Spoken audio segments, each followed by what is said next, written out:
The Vreth Dominion fleet emerged from hyperspace like a swarm of metal locusts. 3,000 warships bearing down on Nexus Prime with the intention of ending the Galactic Council once and for all. Supreme Commander Vrethkal stood on the bridge of his flagship, watching the Council's desperate defense formation with contempt. They gather their fleets like prey animals huddling together. He observed, his sharp teeth gleaming in the dim light, as if numbers alone could save them. His tactical officer nodded in agreement.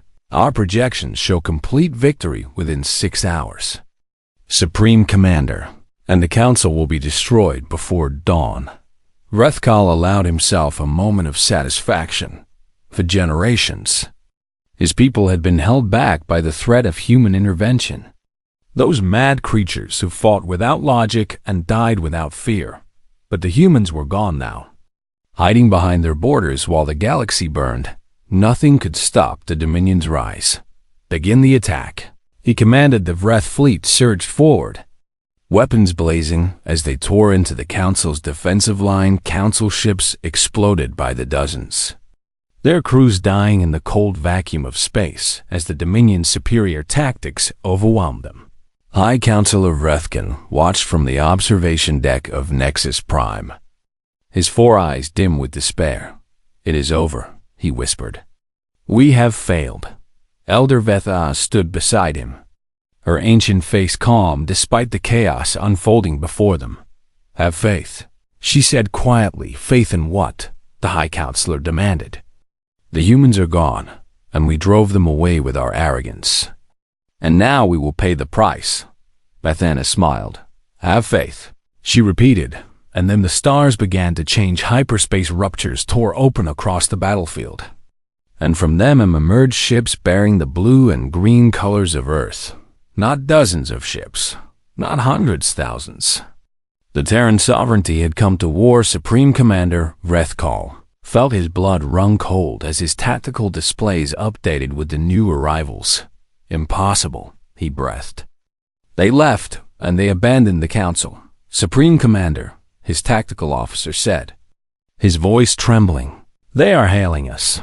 On screen, the image that appeared was not what Vrethkal expected. Admiral Quan Minjun, the same officer who had shown kindness to Elder Vethana during her long wait at the border, looked out from the display with eyes that held no hatred, no anger, only sad determination. "Supreme Commander Vrethkal," he said, "humanity offers you this one chance to withdraw your forces and return to your own space, as we do not wish to destroy you.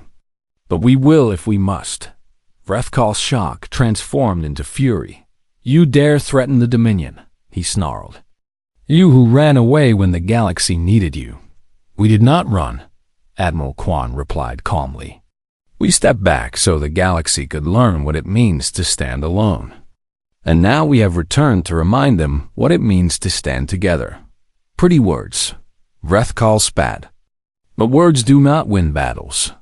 Admiral Quan's expression did not change. "No," he agreed. "They do not." He turned to someone off-screen. "All ships, engage." What followed was unlike any battle the galaxy had ever witnessed. The human fleet did not fight like the Council forces, did not form neat lines or follow predictable patterns. They fought like wolves, darting and weaving through the enemy formation, each ship moving independently, yet somehow coordinating perfectly with every other. Captain Park Jinho led his squadron directly into the heart of the Vreth command formation, his small rescue vessel modified with weapons that had no business being so effective. "All ships, follow my lead," he called out. "We hit the flagship, and we do not stop until it is down." His squadron dove toward the massive Dominion command ship, dodging fire that should have been impossible to dodge. Vrethkal watched in disbelief as the tiny human vessels carved through his defenses like they were not even there. "How are they doing this?" he demanded. "Our tactical computers cannot predict their movements, because they are not fighting logically," his tactical officer replied, his voice filled with terror. "They are fighting like they do not care if they die. The Vreth had always known that humans were dangerous, had heard stories of their willingness to sacrifice themselves for strangers, but they had never truly understood what that meant until now. It meant that no threat could deter them. It meant that no odds could discourage them. It meant that they would keep coming until they won or died trying, and the Vreth, for all their power, had no answer for enemies who did not fear death. Captain Park Jin-ho's vessel took a direct hit, its engines failing as it spiraled toward the Vreth flagship. "All hands, abandon ship," he ordered. "Get to the escape pods." But instead of ejecting, Jin-ho stayed at the controls, guiding his dying vessel toward the flagship's main reactor. "Captain," his first officer screamed over the comm. "What are you doing?" "Finishing what I started," he replied, his voice calm. The rescue vessel struck the flagship's reactor at full speed, and the resulting explosion tore through the massive ship like a chain of supernovas. Jin-ho ejected at the last possible second, his escape pod tumbling through the debris as the Dominion command ship died around him, with their flagship destroyed and their supreme commander killed in the explosion. The Vreth fleet lost all coordination. Human vessels hunted them down one by one, offering surrender terms that were surprisingly generous given the circumstances.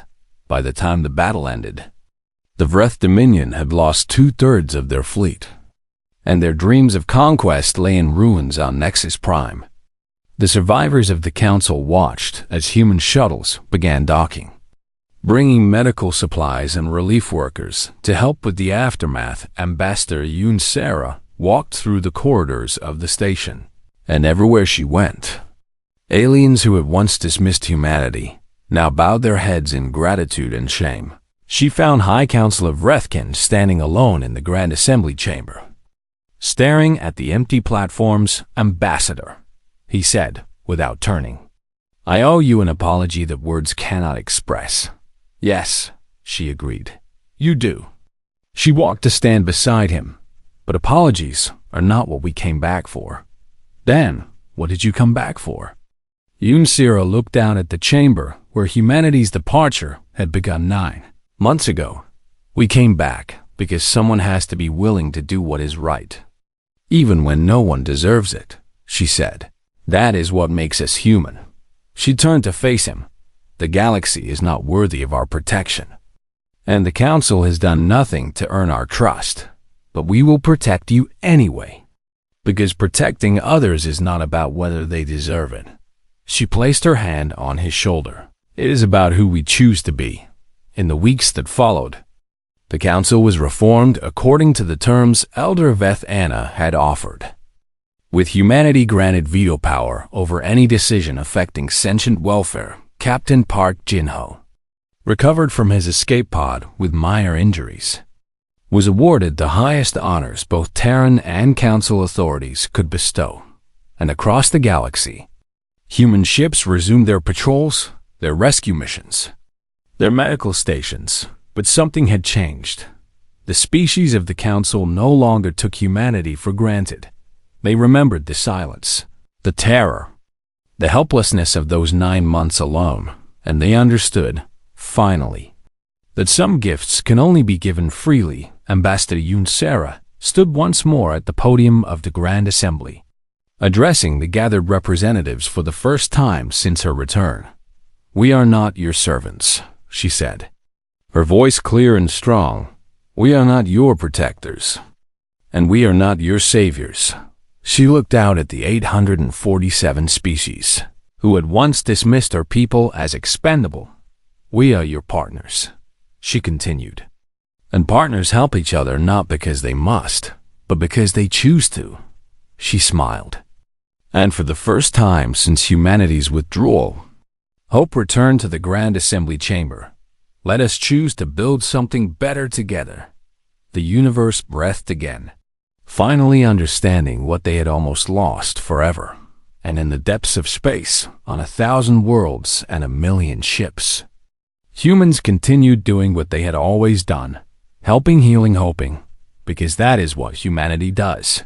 That is what humanity has always done, and the galaxy would never forget it again. 9 months after humanity's withdrawal, Elder Vethana finally received the invitation she had been waiting for. A small shuttle arrived at the border station, carrying Ambassador Yunsera, who looked older and more tired than she had on the day she walked out of the Grand Assembly. Elder Yunsera greeted her with a respectful bow. "The Prime Minister has agreed to hear your proposal." Vethana rose slowly, her joints aching after months of waiting, but her spirit burning brighter than ever. "I am grateful beyond words." "Save your gratitude," the ambassador replied. Not unkindly. Listening is not the same as agreeing. The journey to Earth took 3 days, and Vethana spent most of it staring out the window at the stars. She had traveled through space for 10,000 years, had seen empires rise and fall, had witnessed the birth of civilizations and mourned their deaths. But she had never seen anything quite like humanity. They were so young, so fragile, so easily broken, and yet they were also the most resilient beings she had ever encountered. The shuttle landed in New Geneva, and Vethana was escorted to the Parliament building where Prime Minister Beek, so young, waited with her cabinet. The chamber was small by council standards, intimate and warm, where the Grand Assembly was vast and cold. "Elder Vethana," the Prime Minister began, "you have waited at our border for 3 months without complaint or demand, and that patience has earned you this audience. I thank you for receiving me. Tell us why you have come." Vethana took a deep breath and began, "I come bearing an offer from what remains of the reasonable voices in the Council," she said. "Full reformation of the governing structure, with humanity granted veto power over any decision affecting Terran citizens, and a formal apology broadcast to all 847 member species." The cabinet members exchanged glances, some skeptical, others intrigued. "That is quite an offer," Prime Minister Beek observed. "What has changed?" "Everything," Vethana replied simply. "The Vreth Dominion has conquered 11 systems, and 12 species face extinction. And the Council's combined military has proven utterly incapable of stopping them." She paused, her ancient eyes meeting the Prime Minister's. "But more than that, many of us have finally understood what we lost when you left, which is hope," the elder said quietly. "You were our hope, not because of your technology or your numbers, but because of who you are, and we were too blind to see it until you were gone." The chamber fell silent as her words sank and Senator Marco stood, his earlier skepticism evident in his posture. "With respect, Elder, words are easy," he said. "The Council has spent 9 months blaming us for their problems while doing nothing to address their own failures. So why should we believe anything has truly changed?" "Because I am here," Vethana replied. "Because I, who have never bowed to anyone in 10,000 years, am prepared to kneel before your Parliament and beg for your return." She lowered herself slowly to her knees, her ancient body protesting every movement. "I beg you," she said, her voice cracking with emotion, "not for the Council, not for the species who wronged you, but for the innocent beings who will die if you do not return." Prime Minister Beek rose quickly. "Please, Elder, stand," she said, moving to help the ancient diplomat to her feet. "This is not necessary." "It is necessary," Vethana insisted, allowing herself to be helped up, but keeping her eyes locked on the Prime Minister's. "You need to understand that this is not politics, and this is not negotiation. And this is a plea from someone who has finally seen the truth." The debate that followed lasted for hours. Senators argued passionately on both sides, some demanding that the galaxy be left to its fate while others insisted that humanity could not abandon its principles. Ambassador Yunsera spoke of the refugees she had seen during her time in council space, of the children who would never understand why no one came to help them. Captain Park Jinho, called to testify, described the screams he still heard in his dreams, and then a message arrived that changed everything. "Prime Minister," an aide interrupted. We are receiving a transmission from New Harvest, the colony that had nearly been sacrificed to the Wrath. The 12 million humans who had been evacuated just before the withdrawal had voted unanimously on a resolution.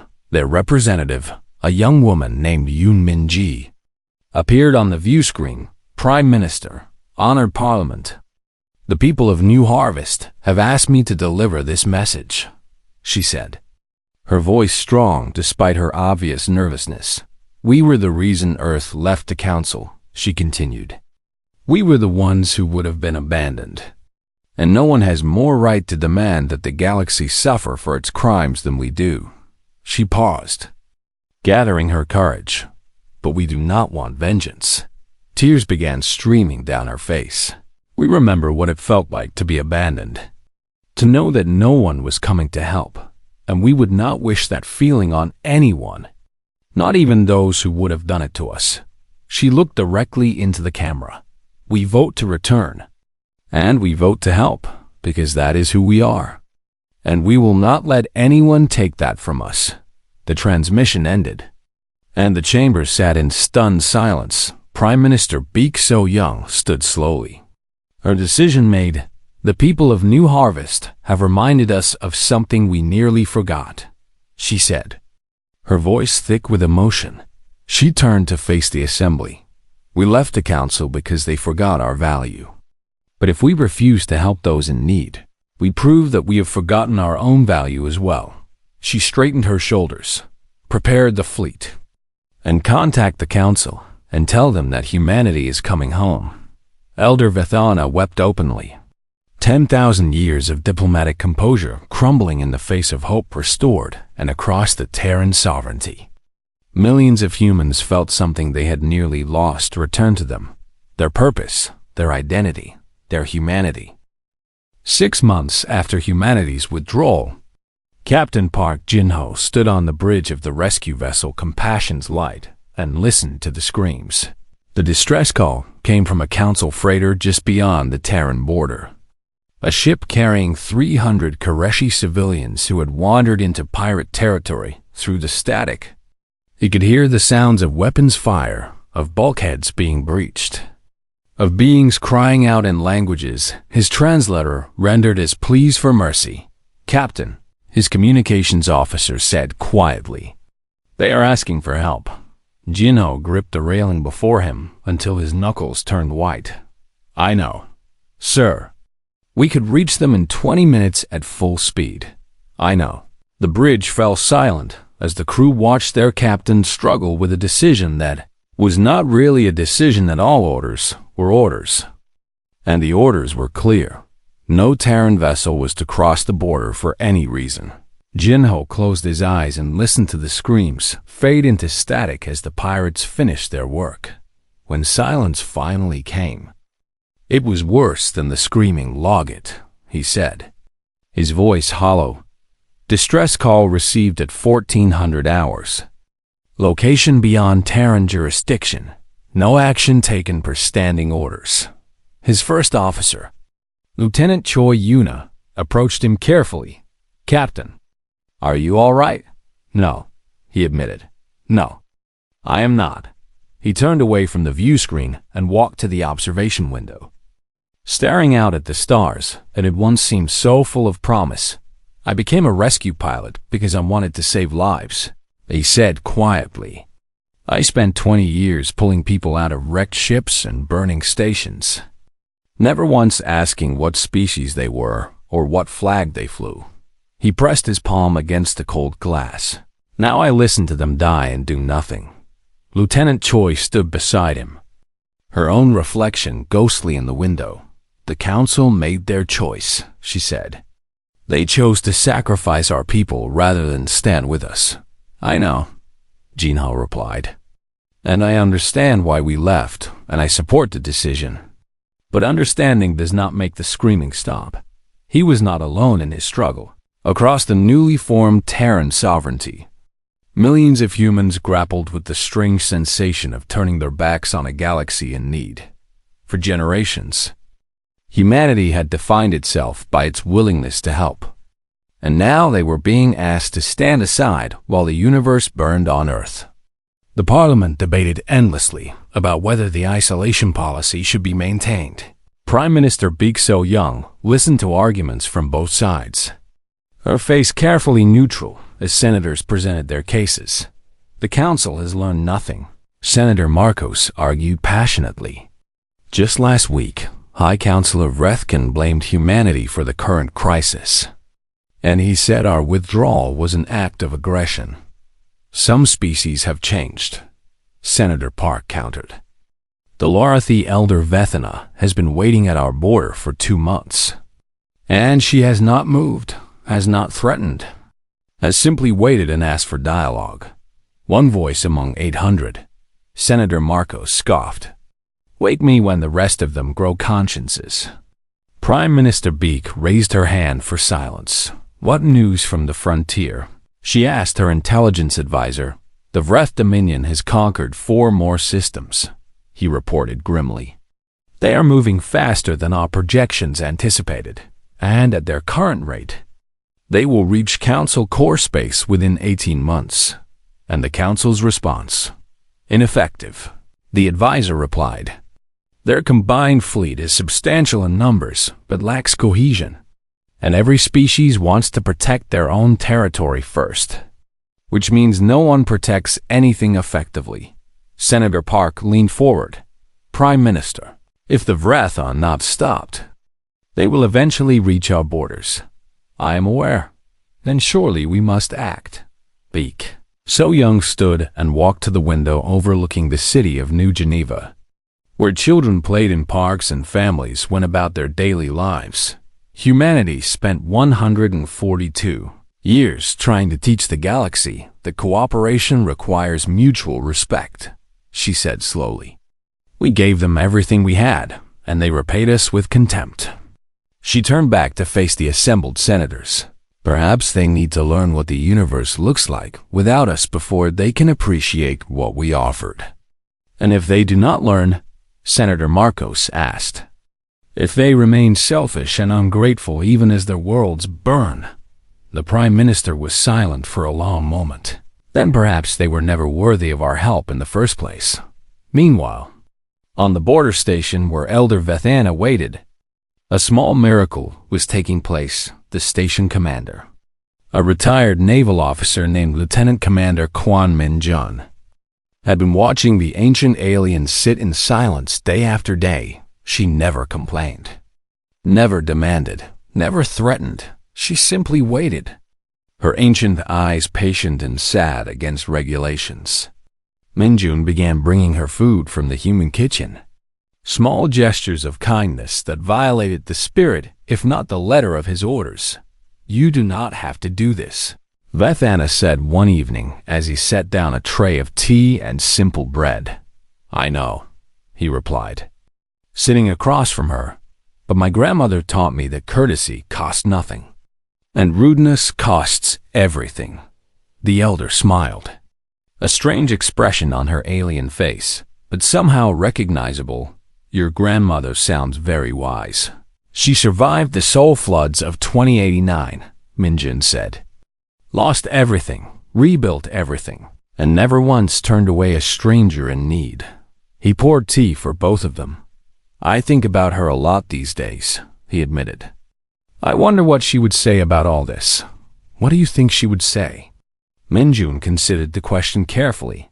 I think she would say that being right is not the same as being good. He replied slowly, that punishing someone for their mistakes does not undo the damage, and that the only way forward is to find a way to forgive. Vethana's eyes glistened with something that might have been tears. Your grandmother sounds like someone I would have liked to meet. She would have liked you too, Min-jun said. She always said the best people were the ones who kept hoping, even when hope seemed foolish. The elder reached across the table and touched his hand with her ancient fingers. Then perhaps there is still hope for all of us, she said softly outside the station. The stars continued their ancient dance, indifferent to the struggles of the small beings who live beneath them. But somewhere in the darkness, something was shifting. The galaxy was not yet ready to change. But the seeds of change had been planted, and sometimes that is enough. 3 months had passed as humanity walked out of the Grand Assembly Chamber, and the galaxy was beginning to unravel. Counselor Methvin of the Koreshi stood in the central medical complex of her homeworld, watching helplessly as patients filled every corridor and overflowed into temporary shelters outside. The clicking of her mandibles had become constant, a nervous habit she could no longer control. "How many today?" she asked her chief medical officer. 412 new cases of spiral fever, he replied, his compound eyes darting nervously. "And we lost 63 patients overnight." Methvin felt her legs weaken beneath her, and she reached out to steady herself against the wall. Spiral fever had always been manageable when human doctors were present, as they had some strange ability to detect the early symptoms that no Koreshi scanner could identify. Dr. Kim had called it intuition, a concept Methvin had dismissed as primitive superstition. Now Dr. Kim was gone, recalled to Earth with every other human medical professional, and spiral fever was spreading unchecked through populations that had never learned to treat it themselves. The mathematics were clear, she whispered to herself, remembering her own words from that day in the council chamber. The mathematics had been very clear indeed across the galaxy. Similar scenes played out on 1,000 worlds on the trade hub of Nexus 7. Cargo ships sat idle in their docking bays because no one would pilot them through the Coven Passage. The passage was a shortcut through unstable space that saved weeks of travel time, but it required navigators willing to risk death with every jump. Humans had been the only ones crazy enough to do it, and they had done it with a smile, charging reasonable rates and never losing a ship in the past 50 years. Now the passage sat empty, and trade that had once flowed freely was backing up like blood in a clogged artery. Station Master Ralvik watched the economic reports scroll across his screen and felt something he had never experienced before. Genuine fear. "We have 6 months of reserves," his assistant informed him. "After that, we begin rationing. Contact the alternative routes," Ralvik ordered. "We have, sir. And the Dralathi Consortium has tripled their prices knowing we have no other options. And the Merchant Guild of Kos is refusing human currency entirely." The station master slammed his fist against his desk. "Those were human trade routes," he snarled. "They should have remained open." "The humans built those routes, sir," his assistant replied quietly. "They maintained them, they protected them, and they left with them. In the frontier regions, the situation was even worse." Captain Vrektal of the Mordai patrol vessel, Endless Vigilance, responded to his 47th distress call of the week, arriving at a civilian transport to find only wreckage and bodies. Pirates had struck again, and there was nothing he could do but document the dead and move on to the next call. His crew worked in grim silence, their earlier confidence shattered by months of watching the galaxy descend into chaos. "Sir, we are receiving another distress signal," his communications officer reported. "A passenger liner 2 sectors away. How long until we can reach them?" 7 hours at maximum speed." Rektal closed his 4 eyes and calculated the odds. 7 hours was too long, and the pirates knew exactly how thin the patrols were stretched. "Respond that help is coming," he ordered, knowing it was likely a lie before the humans left. There had been search and rescue stations throughout this region, crewed by volunteers who thought nothing of risking their lives for strangers. Rektal had always considered them foolish, throwing away their safety for beings they would never meet. Now he understood that their foolishness had been the only thing keeping the darkness at bay. The Grand Assembly convened an emergency session for the 3rd time that month, and the mood was nothing like the calm dismissal that had greeted humanity's departure. High Counselor Vreth looked exhausted, his ceremonial robes hanging loose on a frame that had grown thin from sleepless nights. "The Vreth Dominion has crossed into council space," he announced, his voice lacking its usual thunder. "They have annexed the Pelori system and declared the inhabitants their property." Gasps and cries of outrage filled the chamber. But they were weaker than they would have been 3 months ago. Everyone knew the truth that no one wanted to speak aloud. The Vreth Dominion had been quiet for decades because they feared the humans, not the Council, not the combined military might of 800 species, but the humans specifically. There was something about the way humans fought that terrified the Vreth. Some combination of creativity and determination and willingness to sacrifice that their strategic computers could not predict. Now the humans were gone, and the Vreth were done being patient. "We must send a delegation to Earth," Elder Vethana urged, her ancient voice trembling with urgency. "We must beg them to return." "Beg?" Councilor Methvin spat the word, her pride still clinging to life despite everything. "The Karashi do not beg. Then the Karashi will die," Vethana replied simply, "as will the Mordai and the Pelori, and every other species too proud to admit they were wrong." The chamber fell silent as her words sank in. "I will go," Vethana continued.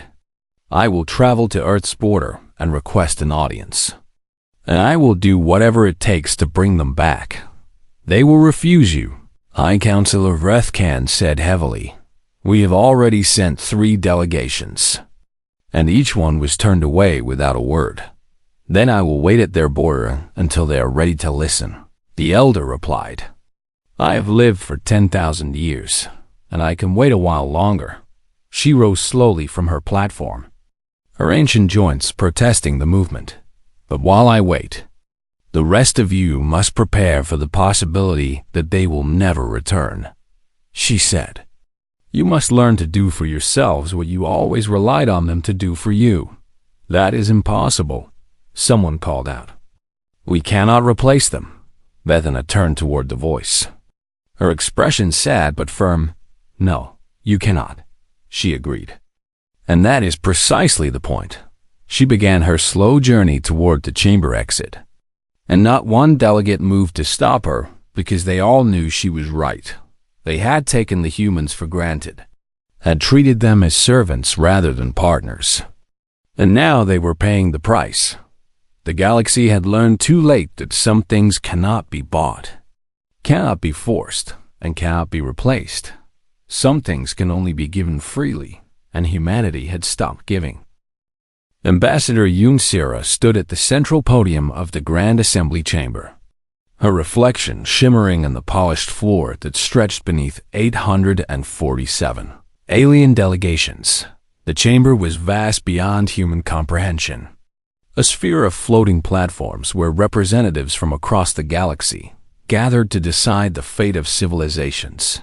For 142 years, humanity had occupied a small platform near the outer rings, always listening, always contributing, always being ignored when it mattered most.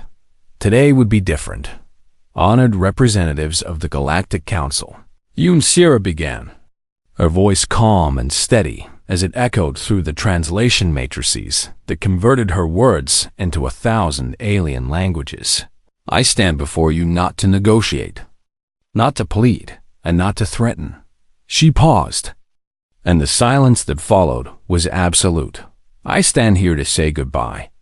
The word rippled through the chamber like a stone dropped into still water. Whispers erupted from 100 platforms as translators struggled to convey the meaning, and confused delegates turned to their advisors with expressions of disbelief. High Counselor Vrethkan of the Mordai, Hegemony, leaned forward on his elevated throne, his 4 eyes narrowing with what might have been amusement. "Ambassador Yun, surely you speak in jest," he said, his deep voice rumbling through the chamber like distant thunder. "No species has ever voluntarily left the Council. Then humanity will be the first." Yunsira touched the console before her, and a holographic display materialized above the chamber, showing a beautiful green world covered in farmland and gentle oceans. "This is New Harvest," she continued. 12 million humans call this world home. And they have spent 3 generations transforming it into one of the most productive agricultural planets in the sector. The image shifted to show happy families. Children playing in golden fields, communities thriving under an alien sun. Last month, this council voted to cede new harvests to the Wraith Dominion as part of a trade agreement, Sarah said, her voice never rising above its measured tone. 12 million of my people were to be displaced, their homes destroyed, their lives uprooted, all to secure a minor reduction in tariffs on luxury goods. Councillor Methvin of the Qurayshi clicked her mandibles impatiently. The mathematics were clear. Ambassador, she said in her sharp, clicking voice. The economic benefit to 300 council species outweighed the inconvenience to a single human colony. Inconvenience. Yunsira repeated the word slowly. Letting it hang in the air, she touched her console again. And the display changed to show 3 other worlds, each marked with dates from the past 50 years, Meridian Prime. Evacuated in 2341 to create a buffer zone with the Threx Federation, she said. New Singapore, abandoned in 2358 when its star system was deemed too expensive to defend. And Hopeful Landing, surrendered in 2372 as a gesture of goodwill to species who have never shown us any goodwill in return. The images cycled through scenes of human refugees, of families leaving behind everything they had built, of children crying as their homes disappeared behind them. Each time, we were told the mathematics made sense, Yunsira continued. Each time we were assured that our sacrifice served the greater good. And each time we accepted because we believed in this council and its mission. She closed her eyes for a moment. And when she opened them again, something had changed in her expression. We were wrong to believe. The chamber erupted into chaos as delegates shouted over each other, some demanding order while others hurled accusations at the human. Ambassador High Counselor Vrethkan raised his staff and struck it against his platform 3 times. The sound cutting through the noise like a blade. Order, he commanded. Let the human finish her farewell if that is truly what this is. Yunsira nodded her gratitude, though her eyes held no warmth. For 142 years, humanity has served this council faithfully, she said. We have sent our sons and daughters into the void to rescue ships of species who have never once thanked us. And we have placed our doctors in hospitals across 1,000 worlds to heal beings who would not lift a finger to save us. She gestured broadly at the assembled delegates. We have mediated your conflicts because you cannot trust each other. And we have protected your trade routes because you lack the courage to face the dangers of deep space. And we have done all of this asking nothing in return but to be treated as equals. Her voice remained steady, but something cold had crept into it. Instead, you have treated us as expendable. Dolores the Elder, Vethana, rose slowly from her platform near the center of the chamber, her ancient form wrapped in ceremonial robes that shimmered with the light of captured stars. Ambassador Yoon, I beg you to reconsider, she said, her voice carrying the weight of 10,000 years of diplomatic wisdom. The council can be reformed, and mistakes can be corrected. But severing ties entirely helps no one. Yunsira turned to face the elder, and for a moment, genuine sadness flickered across her features. Elder Vethana, you are perhaps the only being in this chamber I truly respect, she said. But respect is not enough. And kind words cannot rebuild the homes we have lost or bring back the years stolen from our people. She turned back to address the full assembly, effective immediately. Earth and all Terran colonies withdraw from the Galactic Council, she announced. All human personnel will be recalled from council positions within 30 standard days. And all treaties and agreements between humanity and the council are hereby terminated. The chamber fell silent again. But this silence was different from before. This silence carried the weight of a galaxy, beginning to understand that something fundamental had changed. We do not leave in anger, Yunsira concluded. We leave in sorrow, because we once believed that the stars could unite us. That species from across the cosmos could work together for the common good. But we were naive. She gathered her materials and stepped away from the podium. Goodbye, counselors, and may you find the wisdom we could not give you. As she walked toward the exit, the chamber remained frozen.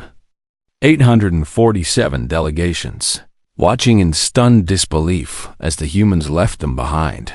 It was only after the doors sealed shut that the true meaning of her words began to sink in within minutes.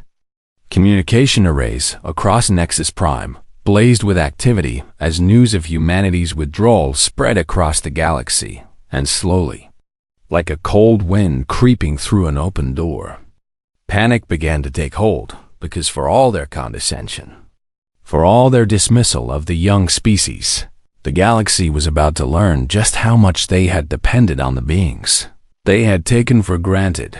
The universe would never be the same again.